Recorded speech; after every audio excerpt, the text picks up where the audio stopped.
Hey there, Tull Skulls. It's Nick. And Omen.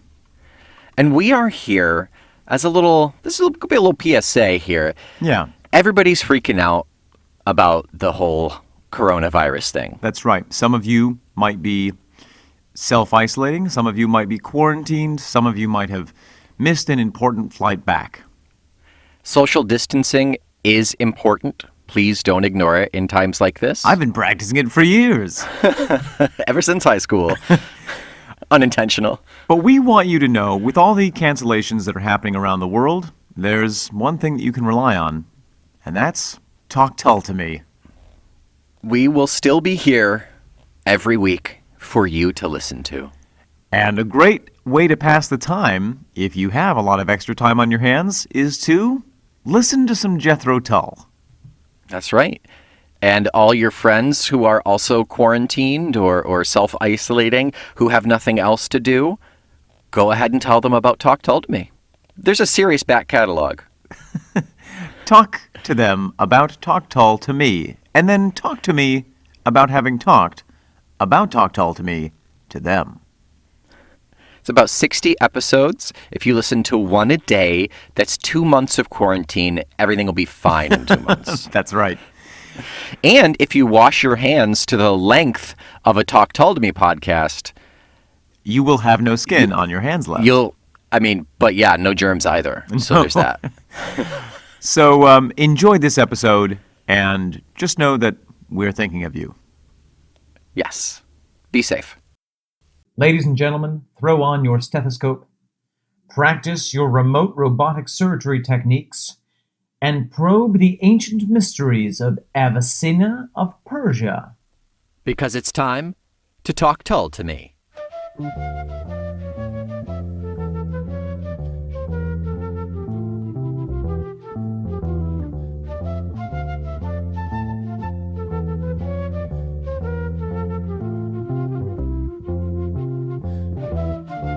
Welcome back, folks, to yet another episode of Talk Tull to Me. I am Nick McGill. And I am Omen Sade. We are Feckless Momes, and we are here to take the Hippocratic Oath and swear to you that we will cover every Jethro Tull song and do no harm in the process. We are here to write you a prescription to cure you of your dangerous lack of prog rock in your blood. Take 2 Aqualungs and call me in the morning. One episode a week will keep you away from the horrors of Tull scurvy. That's right. Yeah, 1 episode a week, every Tuesday. If you miss a day, it's okay, but you got to listen to it twice if you miss a day, so. That's right. Nick. Omen. We're back. It's Tuesday. It's Tuesday. Welcome. Happy Tuesday, everyone. Just a little housekeeping before we get into things, right? Yeah. Okay. Mary, if you... Thank you, Mary. I like what you did with your hair, Mary. I left one of my shoes on the rooftop. It frames your face very well. We'll get you new shoes. Okay? Why was she on the roof, Omen? I never question anymore. I'm too afraid of her. Fair enough. So I've got 2 real quick notes. Okay. And then we'll get into yours. First of all, I keep forgetting to mention this. Feckless Momes Audio Network now has a Facebook and an Instagram at Feckless Momes. Yeah, find us there. If you are here now listening to us because of that, welcome. That's awesome. Continue to listen, please. And share with your friends, all your big Tull nerd friends.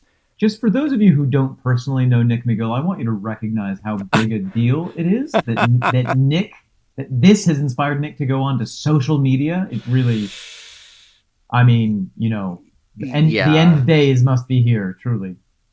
But we have gotten a lot of likes and a lot of. I think we've gotten some substantial numbers of followers because of that. So Fabulous. I can't argue the connectivity that a hashtag can bring. Welcome to the 21st century, Nick. It's delightful. My modem is burning. It's overworking. Working overtime. That sounds bad. The other thing that I like to talk about, so this is most likely going to be the last reference to Strong songs. I think Kirk Hamilton has covered everything that he could cover that I would want to talk about, except for if he actually covers a Tull song. But I think this is pretty important because he put out an episode that was inspired by the unfortunate death of Neil Peart quite recently. And he covers Rush's Tom Sawyer, which if you're listening to Tull, if you know Tull, you know how epically awesome that song is. The reason I suggest you really listen to the February 5th episode of Strong Songs, Tom Sawyer by Rush, is because he kind of gets into the nitty-gritty of some tenets that really make up prog rock, and that is the time signature. How they like to play with unusual time signatures. And as expected, there is a moment in this song where they switch over to like 8/7/4 or whatever. I don't remember what it is, but he plays it and he counts it out and he really shows you how to recognize that. And it's really a fascinating listen. So if you appreciate prog rock or Rush or a contemporary of Tull even, it's a really decent listen. And that's all I have. That's fantastic, Nick. Yeah, I know you have something too. I do, Nick. We have some tweets. Tweets! Tweet away. Tweet, tweet, tweet, tweet. See you in the morning. All right. AJ Kerrigan tweets, @OmenSade, great Slipstream episode of #TalkTullToMe. I dug the interview discussion too. You also brushed up against the theme of misheard Tull lyrics. Fun stuff there.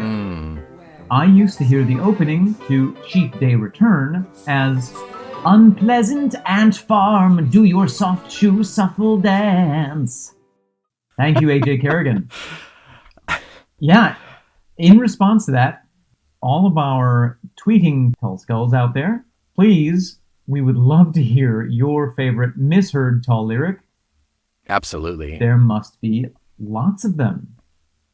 Yeah, I think with the way that Ian Anderson sings, the way that he speaks, his verbosity, and the complexity of his lyrics. Exactly. Yeah, I think they all make for the perfect storm of a misheard lyric.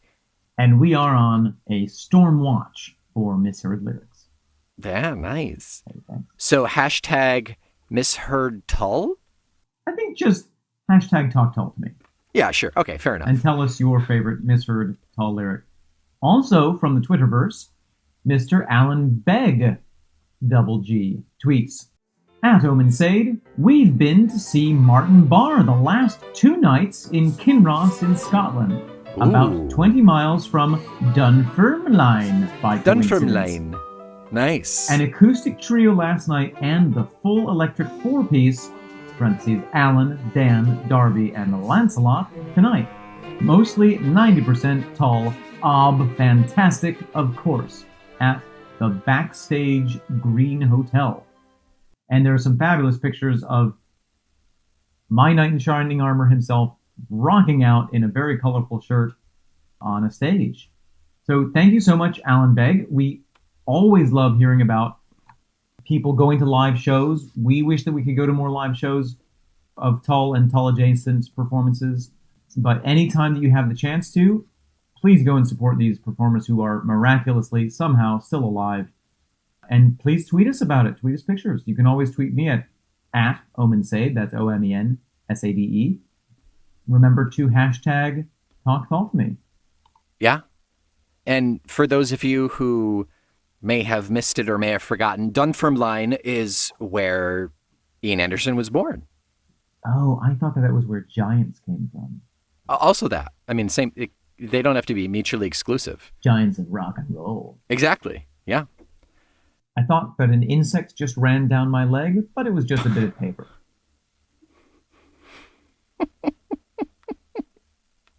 So, Nick. I can't edit that out because that's too good. So, I think that concludes our amuse-bouches. Our housekeeping, yeah. shall we jump into the main course? Yeah, let's dive in to the doctor's office to listen to Dr. Bogenbroom.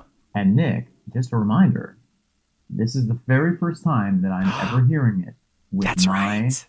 own ears. That's right. You've heard it with my ears I've tons heard of it with times. your ears, but the reception, it's not high fidelity. No, it's really bad. It's really bad. All right, let's have a listen.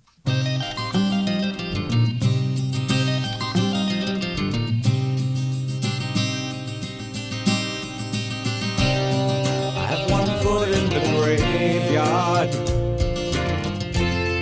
and the other on the bus, and the passengers do trample each other in Oh their eyes. my! Yeah. What do you think? That is a spicy colonic of a song. Oh, I really enjoy this song. My ear bowels are cleansed. Yeah, we put cayenne and lemon juice right up there. Certainly. It stings, but it stings so good.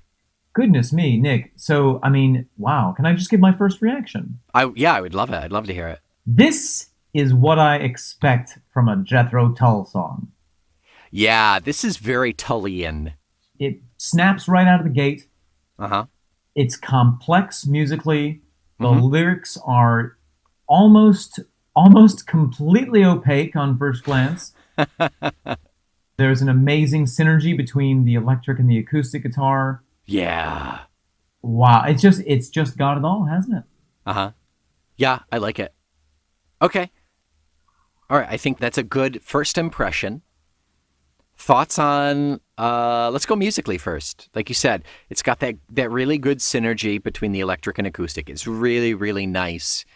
And they fit. They're just distinct enough that they play well with each other without being too jarring. Well, and I mean, pardon me while I, for the first time, rhapsodize about the talent of Martin Lancelot Barr. But Oh, I think this is his first song with Jethro Tull, isn't it? the first couple of seconds, I couldn't identify what the sound was. That Yeah. I was like, is that a harpsichord? Is it a piano? Is it the tongues of the very seraphim themselves? But in fact, it's none of those things. It is just Martin Barr playing way up, I think, on the neck of his guitar It's gotta be, right? and just being a boss Yeah. on the sixth string. Yeah, some fun like plucking almost.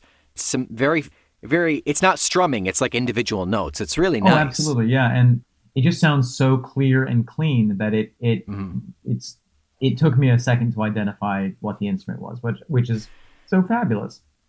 Yeah, especially because we are just coming off of Aqualung, which was a very grungy electric sound.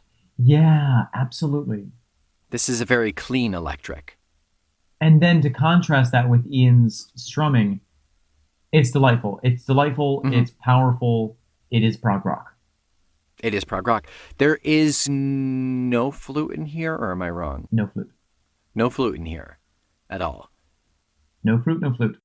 No low-hanging flute.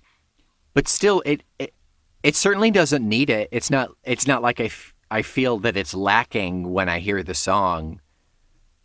Well, and it's good. It's good. I love this kind of song where we actually don't have the flute because it reminds us that the flute does not equal Jethro Tull. Jethro Tull is a greater being than just flute with rock and roll. That's a hook that a lot of people get caught on and then reeled in.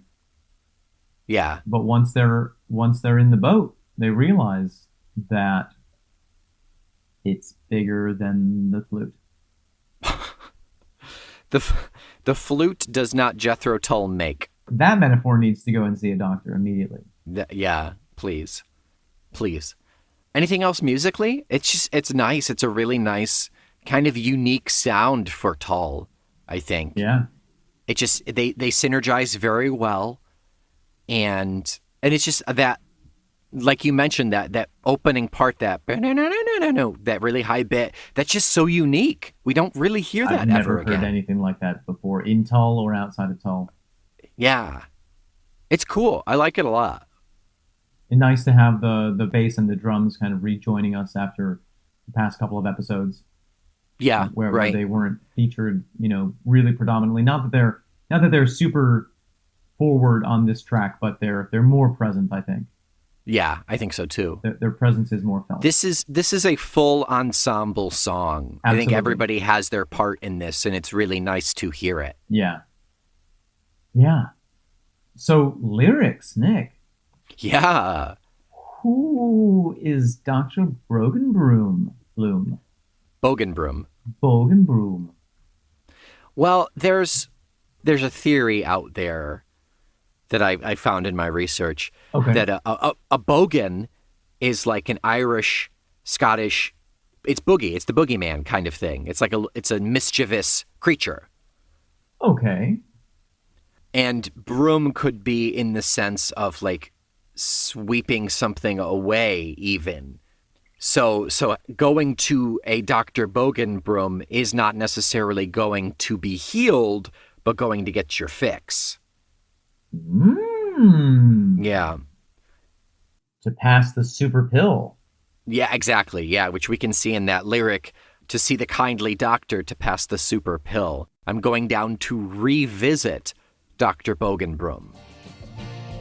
To see the kindly doctor pass the super kill.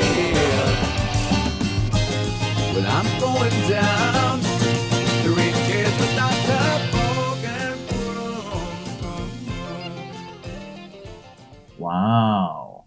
That really cracks this open for me. I mean, if that is a correct interpretation, let's assume we're on the right track with this. Mm-hmm. That really contextualizes all the other lyrics. I have one foot in the graveyard and the other on the bus. Mm-hmm.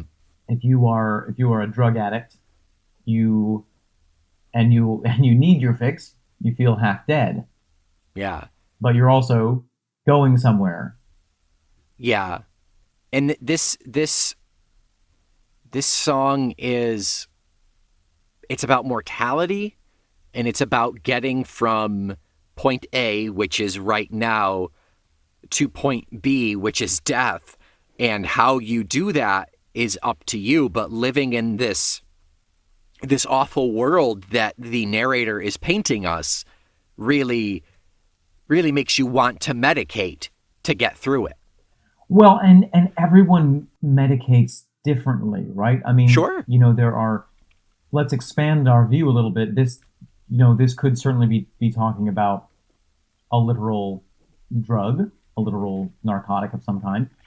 Or more broadly, we could be talking about the ways in which all of us get our fixes in this society, whether it's through retail therapy or sex, sure, or violence, or prescription drugs. Oh, absolutely. Yeah. Or food, or abusing anything, to get that kind of feeling of being sated. Is there's so many ways to indulge in our fast-paced capitalist society that we could be talking about any number of them. Sure. In this context. Yeah. I also saw a theory that this was a commentary on city life in particular, which I guess I could kind of see. Sure. Just the way that people act and treat one another and treat themselves when living in a city, as opposed to a more pastoral sense. Right. Stuff is more cutthroat and fast-paced and selfish. Right. And, it could be that the city is standing in a representative way for society itself. The city sure. is sort of symbolic of our modern culture. Yeah.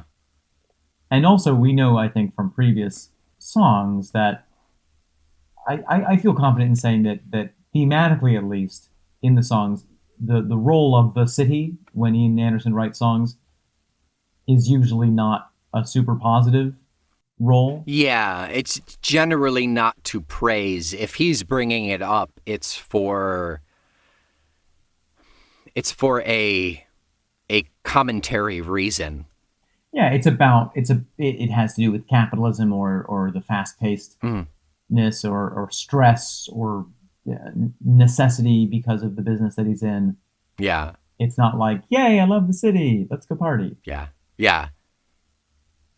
It may not be outright saying, like, let's burn them down, but it is saying, this is slowly killing us all. Right, and the passengers do trample each other in the rush. Yeah. There is no... It turns us into monsters. It turns us into the Bogan, maybe? I don't know. You know? And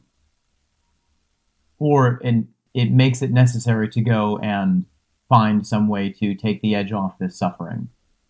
Yeah, it makes you need to get away. And since you don't have a vacation house out in Blackpool, let's say, you gotta cope somehow.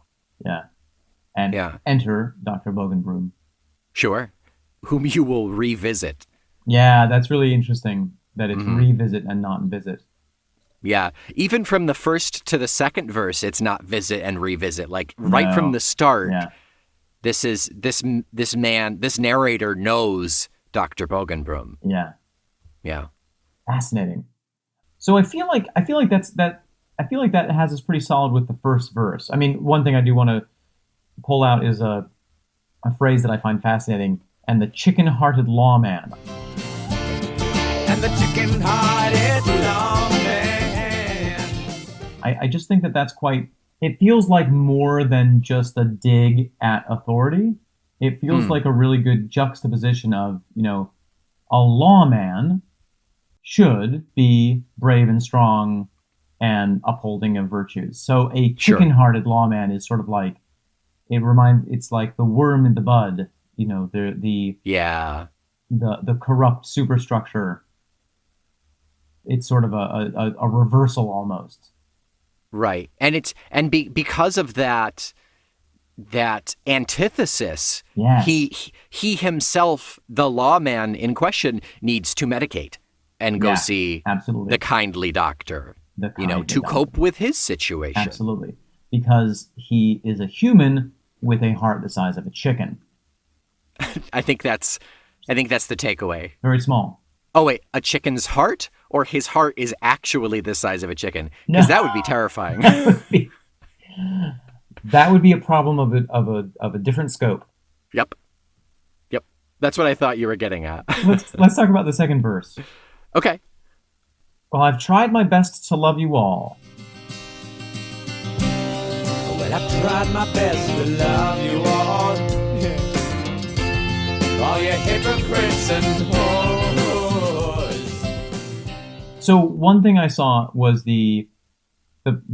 somebody positing the idea that, in the context of the 1960s and 70s, there was all this talk, and it was very fashionable to talk about, like, universal love and there was a lot of influence in the West from Eastern traditions and religions and practices that have to do with seeing humanity as a whole. And so it could be that the narrator is saying, I've tried that. Yeah, right. I've tried to look kindly on humanity, but they are awful. Yeah. And I can't stand them anymore. Love thy neighbor, treat them as you would want to be treated, etc., except for when you live in a sardine can stacked on top of one another. And so all you can see around you, you can only see the people around you as hypocrites and whores. Yeah. It's like living in the same apartment with someone, but you're just a little more separated. But I mean, if you're living with these people in such close proximity, you see them over and over, and you begin to see the hypocrisies. You begin to see the negatives. It's a lot easier to see the negatives than the positives. Mm-hmm. So I live in New York, a verified city. And can confirm, yeah. Can confirm. one of the ways in which I cope with the lifestyle and just being, very close to lots of people all the time, especially like getting to work and walking down the street, is my fiance got me these amazing noise canceling headphones for Christmas. So Yeah. it really helps me, because what I find is that when I'm on the subway or walking down the street, whenever I overhear people's conversations, I get like sucked into them, and I'm like, well, that sounds stupid, or why would you think that? Or, oh, you must have some horrible messed up relationship. And I start to cast them as these characters Yeah. in a way that really resonates with me when I hear this song. It's just such a human thing to do, though. Right. We can't help but draw a narrative. Yeah. And I think that it's maybe more instinctual to draw a negative narrative or to look for the conflict in things. So for me, one of my prescriptions from Dr. Bogenbroom is to literally cancel out the noise of other people so I can't hear them. That Sure. brings me a sense of peace. Prevent it from happening in the first place. Yeah. Exactly. Yeah. The best precaution is prevention. The best defense is a good offense. There you go. That's it. Yeah. Yeah. My favorite line from this song is just a couple down. Well, you drowned me in the fountain of life, and I hated you for living while I was dying. Oh, well, you drowned me in the fountain of life, and I hated you for living while I was dying, but we were all just passing through. Yeah, I was going to ask you about that. I think it's more of the same, to be honest. Like, everybody's living their life in the city, and it's killing the narrator to be there. Right. And from all that he can see, it's a lot like Facebook. You see all the good stuff. Nobody posts the bad stuff. No one wants you to know the crummy stuff. So in these 2-second snippets of these people's lives, you get a sense that they are alive and they're living and they're experiencing things, while you have yourself for 24 hours to just wallow. Right. Or it's just the volume of it. You encounter, gosh, I mean, living in London or living in New York, I think it's quite similar. Just the number of people that you pass on a daily basis, the number of human beings that you physically see or hear on a daily basis is in the thousands. Yeah, it's crazy. And if you are antisocial or sensitive, introverted, doesn't have to be antisocial per se, but no, but if you have any, I'm a sensitive person. Like I am. Other people's energy affects me more so than maybe it does other people. Sure. And I think that maybe one of the reasons that I like Jethro Tull so much is that, and maybe this is just totally projecting, but I don't think so, that Ian Anderson, has maybe a touch of something similar, whether it's Sure. Call it what you will, social anxiety or hermit behavior or whatever. Yeah. There's something that I resonate with that about, and just that wave of humanity that inundates your experience of life every day can really be a lot. Yeah. Oh yeah, it's taxing on the body, and there are some people who thrive in that spot, from day one, but there are others who will never get used to it. Or and therefore to cope with it, have to go see Dr. Bogenbroom. Right. Their medication of choice, albeit noise-canceling headphones or whatever it is that Dr. Bogenbroom has to offer. Heroin. Could be heroin. Sex for heroin? Heroin for sex. In that's the great thing about capitalism. It's all available. Everything's for sale. Everything's for sale. Yikes. Yeah. Except this podcast, which is free. That's right. It is free. If you want to sponsor Talk Tull to me, let me know. That'd be great. We will gladly accept your heroin. I will sell out for heroin. No. But I think that is a good assessment of Dr. Bogenbroom, is needing to medicate in your own way, using your own vice to cope. Yeah. And you know, the other thing, it's like, it's not, there's something fascinating that it's not Mr. Bogenbroom in the alley. It's Dr. Bogenbroom. It's that this is such a part of our lives. This need is so well established that there is an entire, that someone who can supply that is actually a respected figure. Yeah, there is a market for it. Yeah. Oh yeah, and maybe Dr. Bogenbroom is behind the scenes causing more of this chaos, you know? Yeah. It's a lot like Tony Stark, you know. He benefits from the war because they pay his company to rebuild. Wow. Yeah. Nerd level 10. You're welcome. I was thinking of the opioid crisis here in the States, that Oh, well, that too? Sure. there's plenty of evidence to show that the drug companies are, you know, not only not dissuading people from getting on opioids, but trying to find every way that they possibly can to get people addicted. Big pharma, yeah. Yeah. Big pharma on the freeway. Yep. Yeah. Well, Nick, Yeah. Anything else you want to say about Dr. Bogenbroom? I do have a question for you. Sure. If this song, Nick, were an outfit, a complete outfit, mind you, Oh. what outfit would it be? It would be a hoodie that you could pull up and pull down over your eyes, Okay. and a very comfortable pair of jeans and well-worn pair of sneakers. Yeah. Maybe a little bit of lycra in those jeans. Oh yeah, absolutely.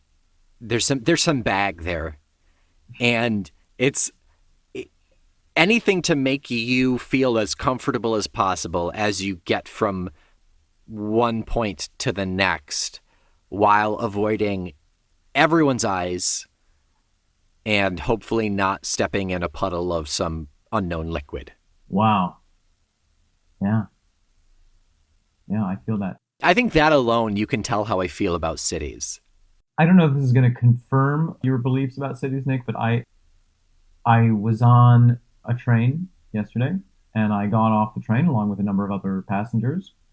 This is about 11:30 a.m., and one of the gentlemen got off the train, walked calmly over to one of the pillars, and whipped it out and took a big whiz right in the middle of the platform. Yeah, that seals it for me. Yeah. I mean, I'm moving there because I always have to pee. So if you can just pee anywhere in the street in the city, like, what better place to live, right? You would love Paris. No, that's why I want to live in the woods. You can go out to any tree. Oh.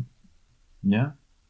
The pillar is the tree of the city, Omen. Oh my gosh! My mind is blown! Fantastic. Yeah. Well, Nick, do we have anything else to say about this song? No, I think that's good on my part. I feel like we covered it pretty good. I agree. I think you did a great job. Oh, well, thank you, Omen. Do you like Dr. Bogenbroom? Do you like that song? Yeah, I can't wait to listen to it again. Genuinely. Oh, good. Good. Let's listen to it again and then do another half an hour. Okay. Based on your second listen. Okay, that sounds great.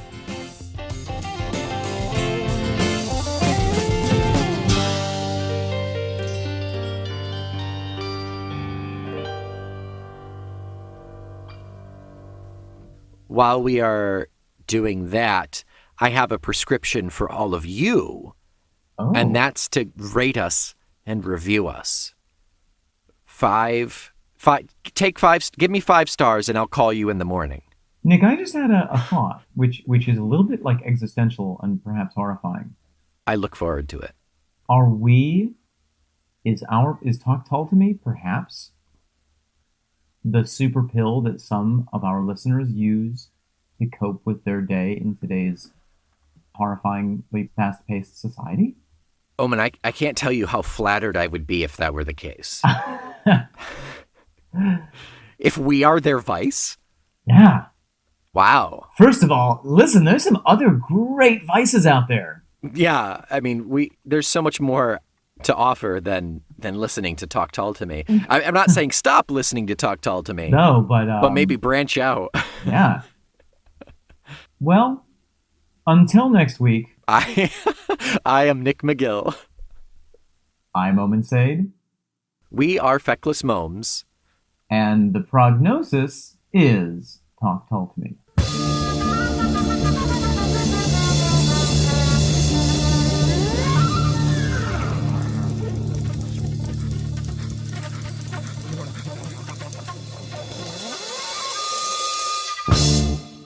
Hey kid. Hey kid over here. Oh, hello, mister. Is the city kind of getting you down? Are you feeling kind of rough? Feeling depressed? I feel like I could jump off of a bridge at any moment. Well, rather than do that, how about you take a little bit of this? Let me try it. Oh yeah, that makes me feel a lot better. Do you know what you just took? What is it? It's Talk Tull to Me. On the Feckless Momes Audio Network? The first hit's free, kid. You gotta come back every Tuesday if you want more. But what if I... No, it's worn off already. That's right. Every Tuesday.